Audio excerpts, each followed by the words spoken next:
Assalamualaikum warahmatullahi wabarakatuh. Perkenalkan, nama saya Onadwi Aprilia Solisa. Saya adalah salah satu siswi dari SMP Negeri 7 Buru, kelas 9B. Di sini saya akan membacakan cerpen yang berjudul Awal Mula Keluarga Broken Home, karya Ketut Lia Febiantika. Aku adalah seorang anak perempuan satu-satunya di keluargaku.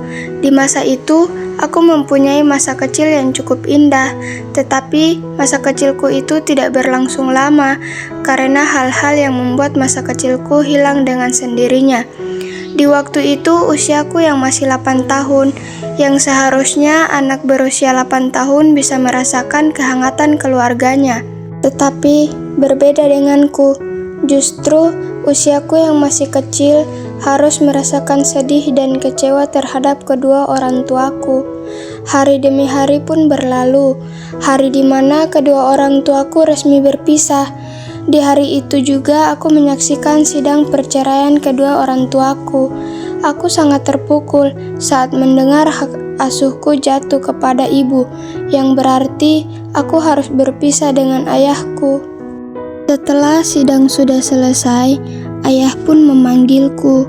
Lalu ayah berpesan, "Nak, jagalah kesehatanmu. Kalau ikut ibu jangan nakal-nakal," ujarnya. Dan aku pun mengangguk sambil menangis sesegukan. Aku melihat wajah ayahku yang nampak sedih dan menahan air matanya karena harus berpisah dengan anak perempuannya. Setelah itu, ayah pun memelukku dengan erat, lalu berbisik kepadaku, "Anak ayah harus kuat, ayah janji, ayah akan terus menyayangimu." Ibu yang melihat lalu memanggilku dari kejauhan. Aku pun berlari menuju arah ibu. Kemudian ibu mengajakku untuk pulang. Tidak kusangka hari itu hari pertama aku merasakan pahitnya masa kecilku, yang seharusnya bahagia dan bersenang-senang, tapi aku malah merasakan sedih karena aku tak lagi mempunyai keluarga cemara. Malam pun tiba.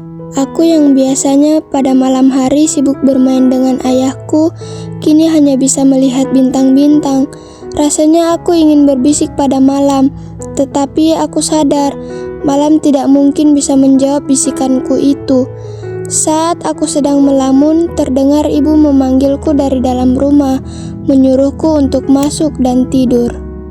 Kemudian pagi pun tiba. Aku yang dibangunkan dengan suara ayam yang berkokok, langsung bergegas mandi. Aku melihat ibu yang sedang menyiapkan bekal untukku, lalu berkata, "Anak ibu sudah bangun. Jam menunjukkan pukul 7. Aku berangkat untuk menimba ilmu. Yang biasanya ayah mengantarku ke sekolah, kini harus berjalan kaki sendiri dengan wajah yang kelihatan tidak bahagia seperti sebelumnya." Hari demi hari pun berlalu, bulan demi bulan juga berlalu. Ketika aku pulang dari bermain, melihat seorang lelaki yang tak lain bukanlah ayahku. Kemudian ibu pun memberitahuku, siapa sebenarnya laki-laki yang ada di depanku ini. Aku yang sudah paham akan semuanya, lalu berlari kencang menuju kamar, terus menangis saat mengetahui ibu akan menikah lagi. Pelan-pelan ibu membujukku dengan berkata, "Nanti kalau ibu menikah lagi, ibu tidak akan meninggalkanmu, Nak. Ibu akan terus menyayangimu." Aku pun menjawab, "Apakah ibu tidak kasihan pada ayah?" kataku. Ibu pun menjawab, "Ibu sudah berpisah dengan ayah, Nak. Ibu juga berhak bahagia." Dalam hati kecilku berkata, apapun yang membuat ibuku bahagia, aku harus merelakannya. Tidak semua anak yang berusia 8 tahun bisa berpikir dan mengikhlaskan untuk ibunya berbahagia. Akhirnya ibuku pun menikah dengan laki-laki yang dicintainya. Di hari yang disebut hari bahagia itu, aku tampak murung karena aku teringat akan ayahku yang aku sendiri tak pernah berjumpa dengannya. Pernikahan ibu berjalan dengan lancar. Dan keesokan harinya, aku tidak sengaja mendengar percakapan ibu dengan ayah baruku yang katanya akan membawa ibuku pindah ke rumahnya. Aku yang mendengar percakapan itu turut menangis di sudut pintu. Aku pun menghampiri ibuku lalu berkata, "Apa ibu ingin meninggalkanku sendiri?" Ibu menjawab, "Ibu sudah punya keluarga baru dan ibu sudah punya suami. Jadi mau gimana pun ibu harus ikut suami ibu." "Lalu bagaimana denganku, Bu?" Ibu memberikan pengertian kepadaku dan pada akhirnya aku kecewa mendengar perkataan ibu yang akan memberikanku pada ayahku. Di saat itu juga ibuku memberitahu ayahku untuk menjemputku. Di posisi itu, anak mana yang tahan akan keegoisan seorang ibu yang rela meninggalkan anaknya hanya karena orang baru? Tetapi aku sadar dia adalah ibuku. Baik buruk ibuku adalah ibu yang paling aku sayangi. Saat itu, aku sudah tak lagi bersama ibu. Bahkan aku sudah lupa akan suara dari ibuku. Dan aku pun sudah beranjak dewasa. Bukan lagi anak-anak yang menangis kencang karena keluarganya. Kini aku sudah bisa memendam semuanya sendiri. Ternyata proses seorang anak perempuan tanpa dukungan seorang ibu itu sangat sulit. Tetapi aku masih mempunyai ayah.